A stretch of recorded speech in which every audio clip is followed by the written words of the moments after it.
Pourquoi votre stratégie de trading ne fonctionne pas en conditions réelles aussi bien qu'en backtest, c'est-à-dire en testant sur des données passées? Si tu t'es déjà posé cette question ou que ta stratégie ne fonctionne pas aussi bien que prévu, cette vidéo est faite pour toi.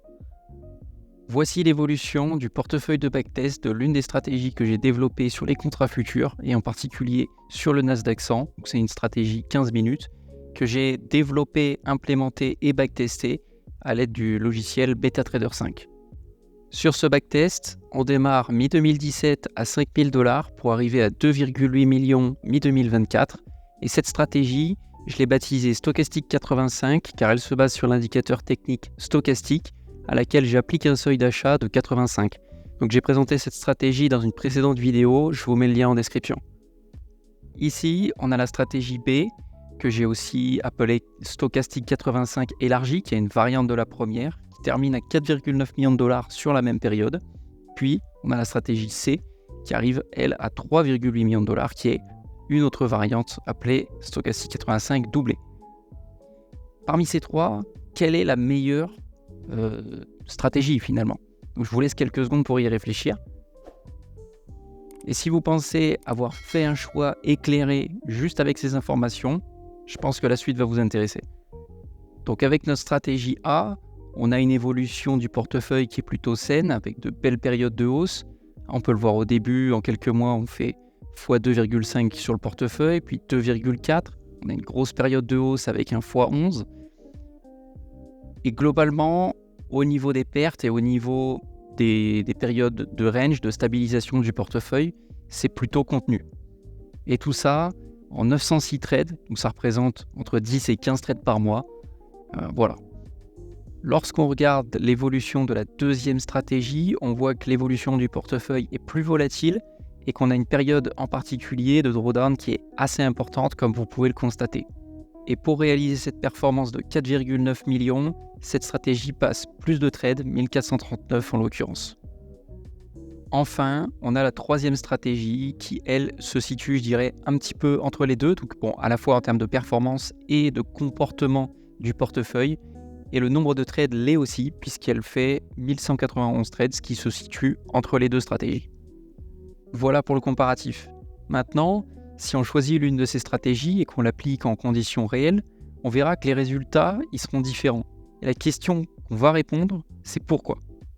La première chose à prendre en compte, c'est les frais de transaction. Donc là, ça va dépendre évidemment du marché sur lequel vous agissez. Sur les contrats futurs, c'est entre 0,6 et 1 $ par contrat, donc des positions de l'ordre de 35 000 $. Donc moi, c'est pour ça aussi que j'aime beaucoup les contrats futurs, c'est parce qu'on a des frais qui sont extrêmement faibles. La deuxième chose à prendre en compte, et pas des moindres, c'est le spread. Alors qu'est-ce que c'est? Donc sur un marché, à un instant donné, on va avoir un prix d'achat et un prix de vente qui ne vont pas être les mêmes. Donc c'est-à-dire que voilà, quand on dit par exemple Apple vaut 200 $, généralement on parle du prix de vente, mais si on veut l'acheter, le prix ne va pas être le même. Donc c'est-à-dire que si on achète puis qu'on vend instantanément un actif, on ne va pas l'acheter et le vendre au même prix. Et c'est cette différence qu'on appelle le spread et qui va nous coûter de l'argent. Et plus l'écart entre ce prix d'achat et ce prix de vente va être élevé, plus le spread va nous coûter cher. Néanmoins, on peut agir sur ce spread quand on sait de quoi il dépend. Donc, la première chose à prendre en compte, ça va être le courtier. Et là, c'est même un petit peu plus subtil que ça, puisque le courtier ne va pas avoir le même rôle en fonction du type de marché.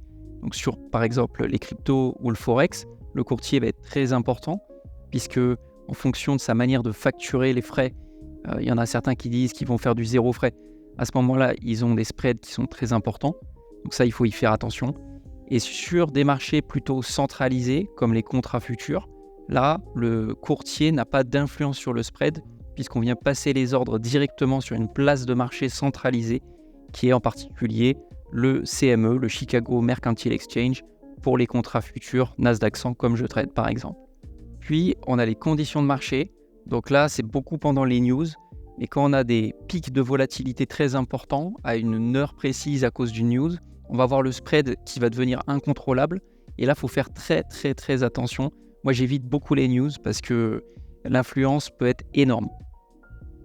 Et enfin, on a les types de marché. Donc ça, on en a déjà un petit peu parlé.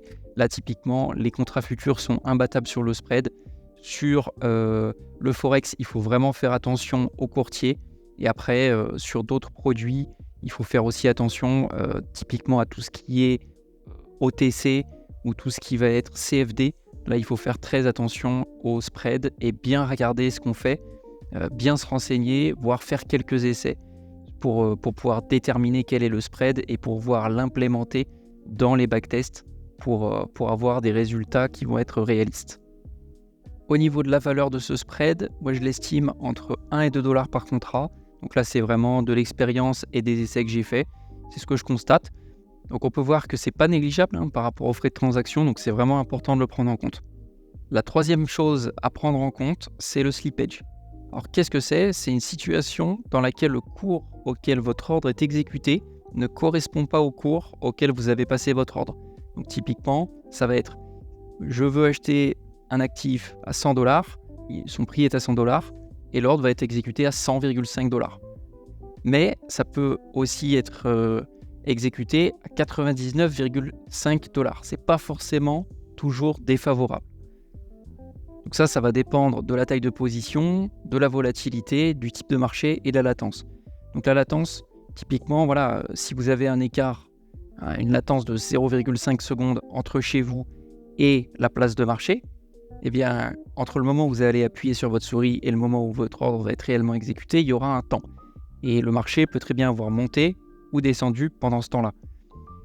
Donc c'est pour ça que ça peut être à la fois défavorable ou pas. Quand c'est lié à la taille de position, là c'est défavorable. Là ça va être typiquement, je veux rentrer une grosse position sur le marché et il n'y a pas assez de liquidité. Et donc on va avoir un effet de glissement, justement, de slippage. Alors cet effet, il n'est pas forcément prépondérant quand on le ramène à une moyenne par trade. Moi je l'estime entre 0 et 1 dollar. Parce que voilà, c'est difficile de dire telle position, il y a un slippage qui aurait été plus élevé parce qu'il y a eu une volatilité plus importante à l'échelle de 2 secondes et du coup, à cause du temps de latence, etc. Donc voilà, moi je le ramène à une moyenne comme ça et je trouve que ça marche assez bien. Donc au total, pour l'achat ou la vente d'un contrat, on va sommer ces 3 paramètres, donc les frais, le spread et le slippage. Donc les frais, on choisit bien son courtier, donc on a du 60 centimes par contrat. Pour le spread, il faut diviser la valeur par 2, puisque le spread est calculé pour l'achat puis la vente d'un contrat, tandis que là, c'est pour une seule transaction. Et le slippage, on va prendre une valeur légèrement pessimiste, de manière à avoir de la marge sur le résultat global qui nous mène finalement à 1,5 centime de frais global par contrat. Maintenant, regardons ce qui se passe quand on implémente ces frais. Donc ça, c'est la stratégie de base que je vous ai présentée au début et qui porte un portefeuille de 5 000 $ jusqu'à 2,8 millions à la fin de la période. Si on implémente 1 dollar de frais, on a déjà une performance qui diminue à 1,6 million. Et avec des frais cohérents vis-à-vis du marché sur lequel on est, qu'on a calculé à 1,5 $, on est à 0,9 million de dollars, ce qui représente une différence plutôt énorme de 78%. Mais accrochez-vous bien, parce qu'avec la stratégie C, qui portait un portefeuille de 5 000 à 3,8 millions de dollars, donc c'est une performance qui est plus élevée que la stratégie précédente, avec 1,5 $ de frais, elle amène le portefeuille à 200 000 $ de bénéfices sur la période. Et là, on voit la différence, on a 95% de réduction. Et on peut voir notamment une période où on a une augmentation du portefeuille qui est légère et avec les frais, on a une diminution de ce portefeuille. En fait, ça c'est dû au fait que on a payé plus de frais que le peu de bénéfices qu'on a fait. Donc là, typiquement, on a tradé, mais pour rien. Et donc là, c'est là qu'on voit que c'est très important d'implémenter des filtres dans ces stratégies qui permettent de trader de manière optimale, c'est-à-dire éliminer les trades inutiles, de manière à ne pas perdre de l'argent à cause des frais. Donc si on fait un comparatif de ces deux stratégies, on voit que la stratégie Orange donne 36% de performance supplémentaire sans les frais, en tradant 24% de plus, alors qu'avec les frais, on a une performance finalement qui est de moins 78% par rapport à la stratégie de base.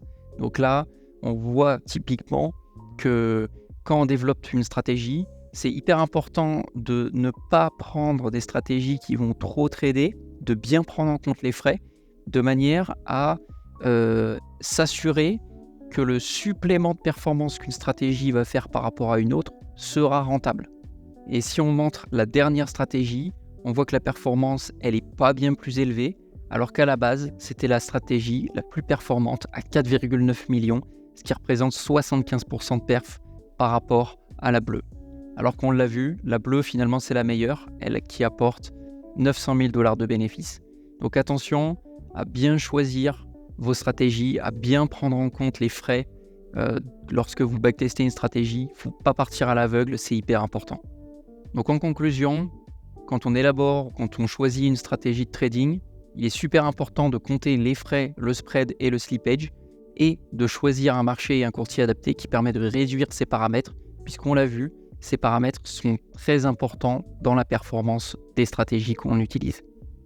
C'est tout pour aujourd'hui. N'oublie pas de t'abonner si tu veux pas rater mes prochaines vidéos. Je vais parler de plein de choses sur les pièges à éviter, le développement de stratégie, les robots de trading, etc. N'hésite pas à réagir en commentaire et à partager la vidéo de manière à ce que les gens soient informés de l'importance des frais. C'était Azure Algo. Ciao.